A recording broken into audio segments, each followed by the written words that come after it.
Hai, saya YouTuber anda. Okey, saya Nordin Hok. Kali ini saya nak bawa anda ke video terbaru saya. Okey, video ni mengisahkan adat resam suku Jahut, iaitu di Pahang. Suku Jahut ni hanya terdapat di Jelantut dan Temerloh Pahang. Okey, apa-apa, layan intro tu.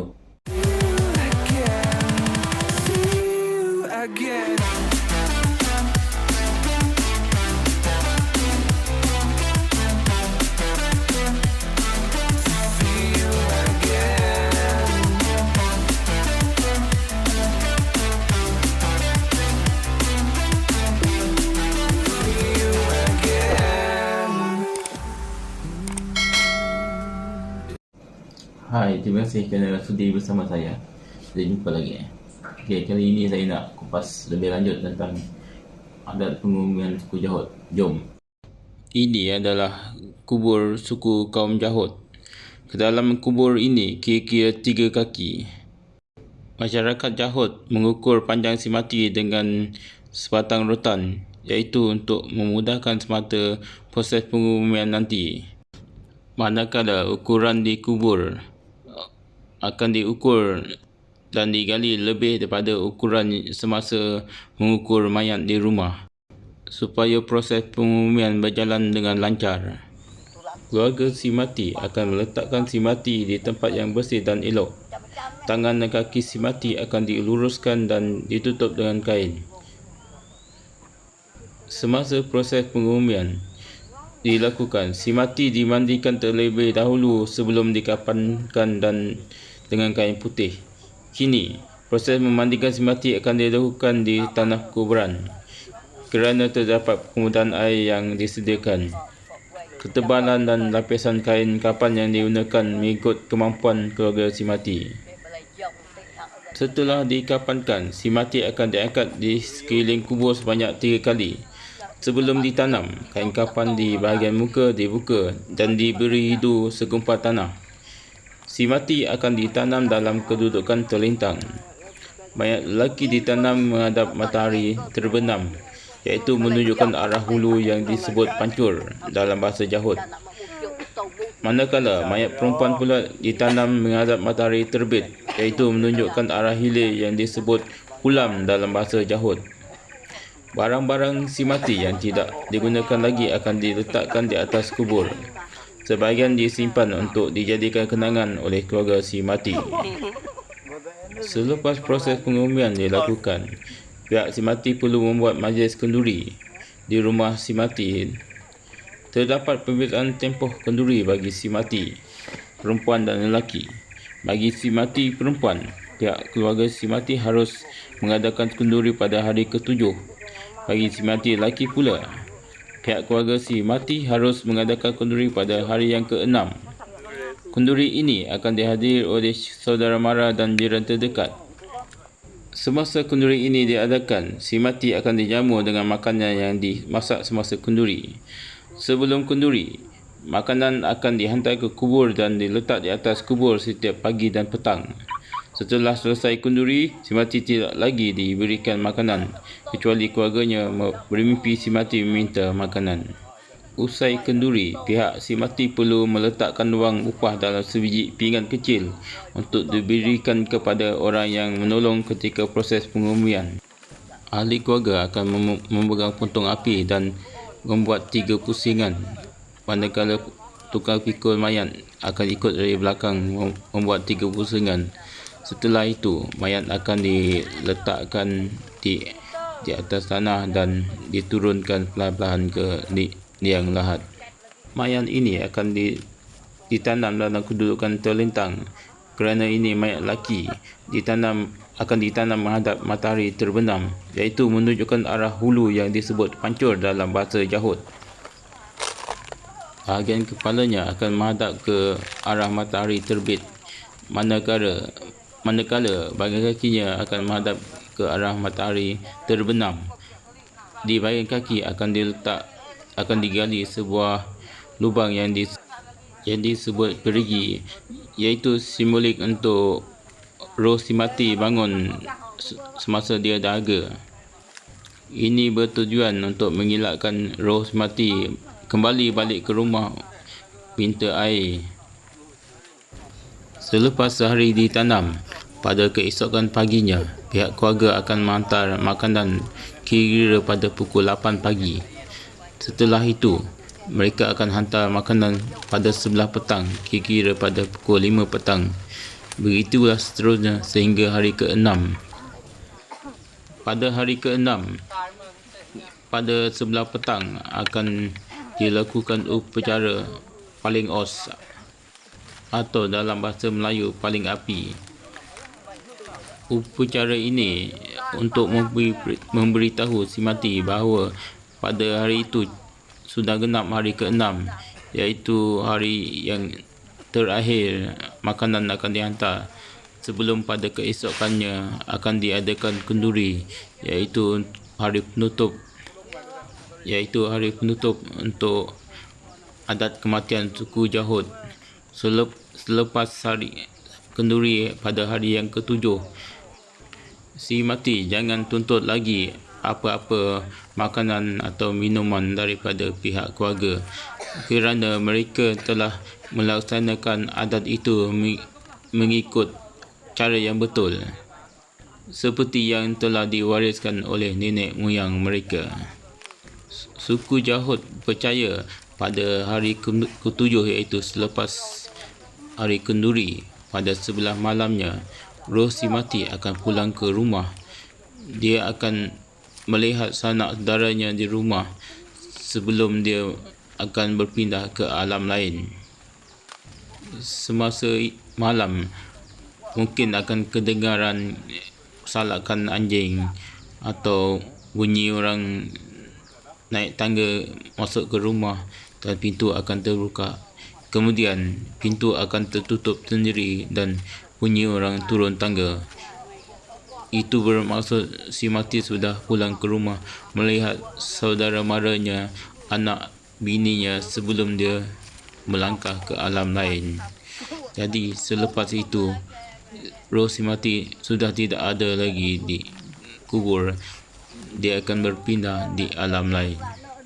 Semasa ada kematian, semua penduduk kampung kena berhenti melakukan kerja dan melawat si mati di rumah.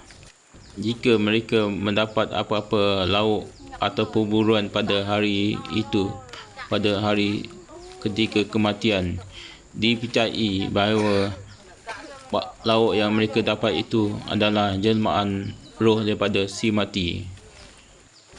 Oleh itu, ramai di kalangan suku Jahut yang tidak akan makan apa-apa yang lauk mereka dapat semata ada kematian, kerana mereka percaya yang lauk atau haiwan yang mereka perolehi itu adalah roh jelmaan daripada si mati.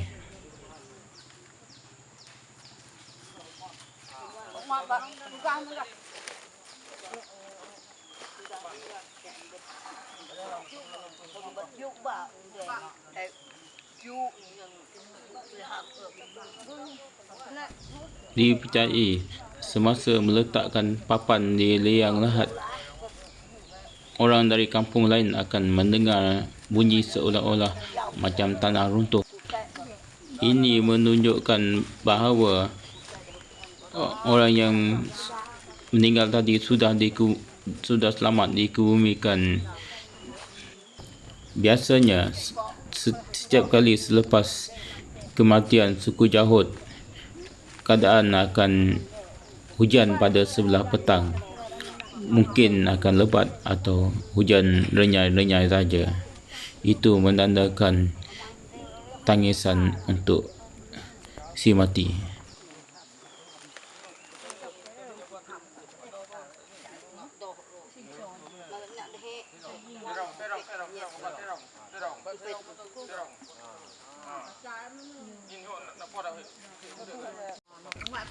Semasa pulang daripada kubur, semua orang yang pergi ke kubur hendaklah mendepung tawar di kaki dan tangan mereka, iaitu bertujuan untuk mengelak gangguan yang dari kubur ikut mereka balik ke rumah dan mengganggu anak kecil di rumah. Semua peralatan yang semasa menggali di kubur akan diletakkan di bawah tangga sehingga selesai kenduri kematian, baru akan dikeluarkan dari bawah tangga.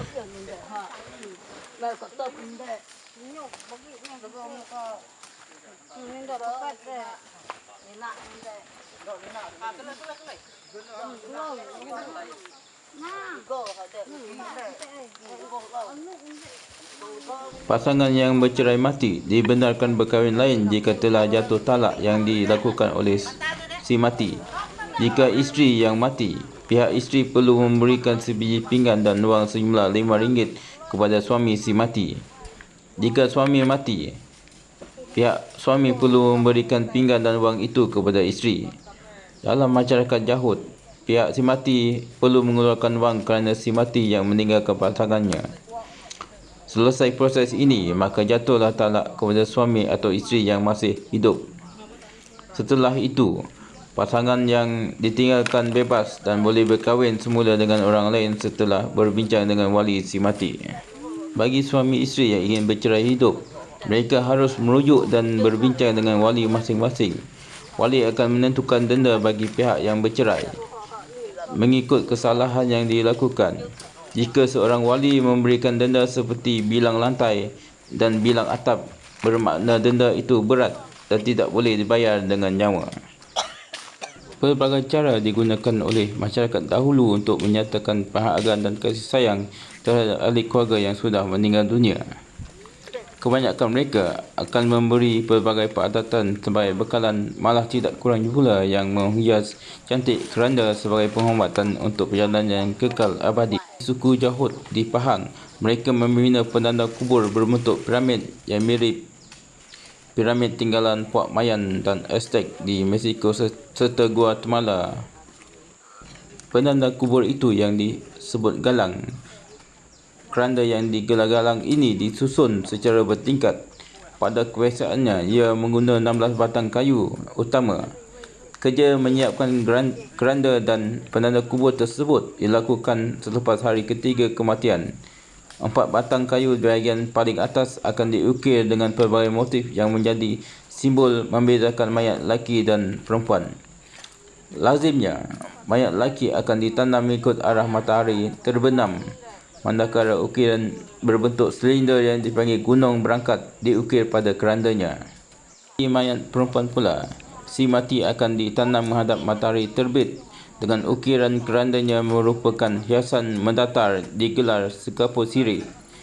Kayu yang digunakan untuk dijadikan galang haruslah tahan lama dan lasak seperti cenggal.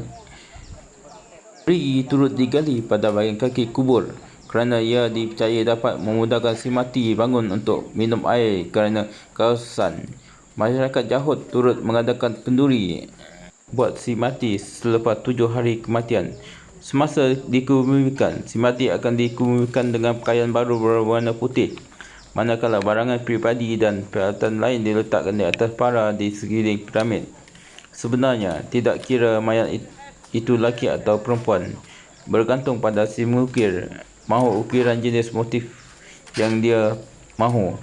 Lazimnya, kubur wanita diukir dengan motif yang menunjukkan sifat kewanitaan atau peranan wanita, seperti ukiran motif sekapur sirih dan motif pucuk paku, kerana wanita berperanan menyediakan makanan dalam keluarga.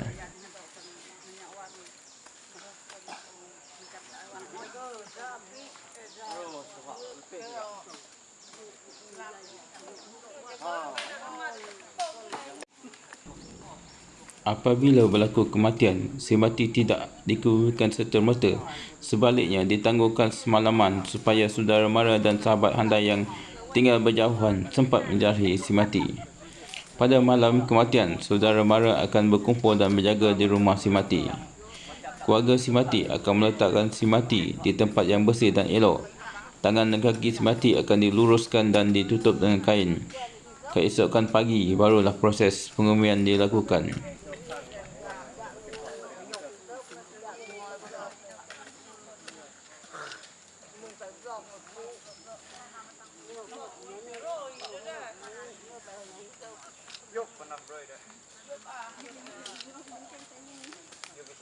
ใ